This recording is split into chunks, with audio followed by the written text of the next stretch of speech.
Hey guys, watching DshackTech, and the Worldwide Developers Conference is right around the corner, which means it is my annual time for speculation of what's to come with Apple product updates at WWDC. Well, with that, let's get right into the discussion.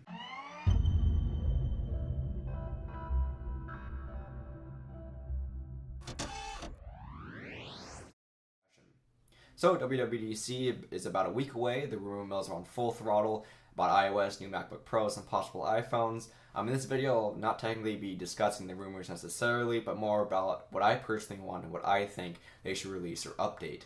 These things are also within the realm of possibility, of course. So first off, probably the most neglected Mac product to date is the Mac Pro. Yes, they still sell those things. These computers are supposed to be for the professionals, whether it be video editing, photography, programming, or just a hard workflow. You name it, the Mac Pro can handle it. But for the past couple of years, they have left it alone. I believe they updated it last year with a minor processor upgrade of about 1 gigahertz or something. Tell me in the comments down below if you know more. But overall, it hasn't been upgraded majorly at all. I personally would like to see an all SSD hard drive setup on the scale of terabytes. You may say that multiple terabytes of SSD storage is going to be really expensive. Well, yeah, it's going to be extremely expensive. Remember that this is not marketed for the average consumer, but marketed for the professional. I would also want an internal RAID. A RAID stands for Redundant Array of Inexpensive Drives. This could be done with SSDs or other hard drives, but having it already packaged in the computer from Apple would be awesome. A RAID would help with backups and recovery. Basically, there are multiple drives that store copies of your data. Essentially, if one fails, you won't lose all your data. As you can imagine, this can be very beneficial for the professionals. Another upgrade that should come without question is Thunderbolt ports. I think currently they have USB 2.0, so Thunderbolt would help tremendously.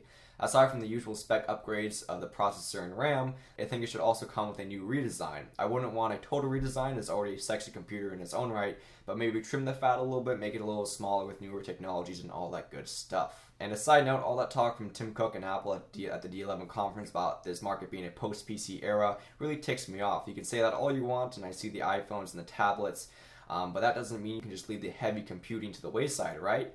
Tell me what you guys think in the comment sections down below. Another product line I want to see updated would be the MacBook Pro Retinas. I have heard about the possibility that Apple would discontinue the non-Retina MacBook Pros and make the Retinas the only product line. If they do this, I need them to make slight changes in the Retina that will allow the user to expand or fix internal hardware. What do I mean by this? Well, don't solder the RAM to the motherboard and don't solder the trackpad to the batteries either. It makes it really hard to expand and fix yourself, leaving Apple having a monopoly on fixing and updating the computers whenever it's broken.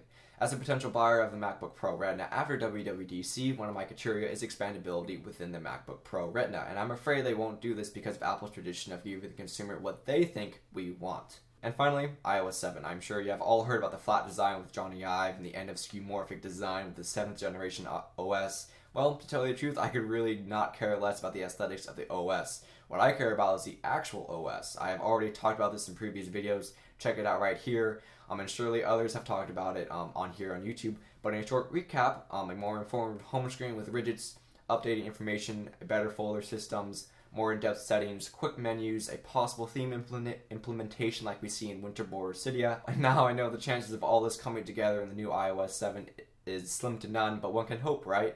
I'll download the newest iOS 7 when it comes out, just like everyone else, and be excited to see it and use it, and then I'll go on with my day as usual.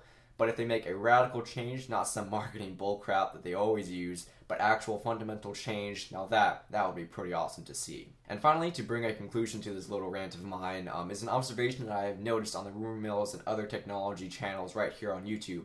Basically what that observation is that Apple is getting old and slow. It definitely appears that way with a lacking enthusiasm for the current products that haven't been updated for some 230 days or so.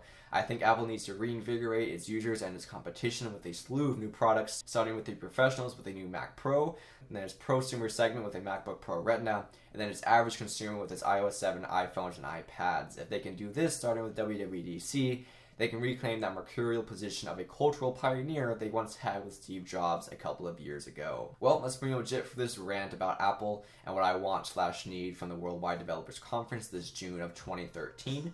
Leave any comments down below, whether it's about problems with Apple or anything I said in this video. Check my channel DshackTech for more videos about product reviews and app reviews, as well as OSX Tutorials. Don't forget to subscribe. I'm on Facebook, Twitter, and Instagram. Thanks for watching, and as always, see you guys next time. your iPhone. This case also comes in many different colors, from blue, purple, pink, and the black one as you see here. So the major point of contention with this case, I'm sure you probably already noticed it, the message bubble for sharing via email, Twitter, Instagram, or Facebook. Then you have the exporting tab for exporting your finished pictures to your iPhone's camera roll.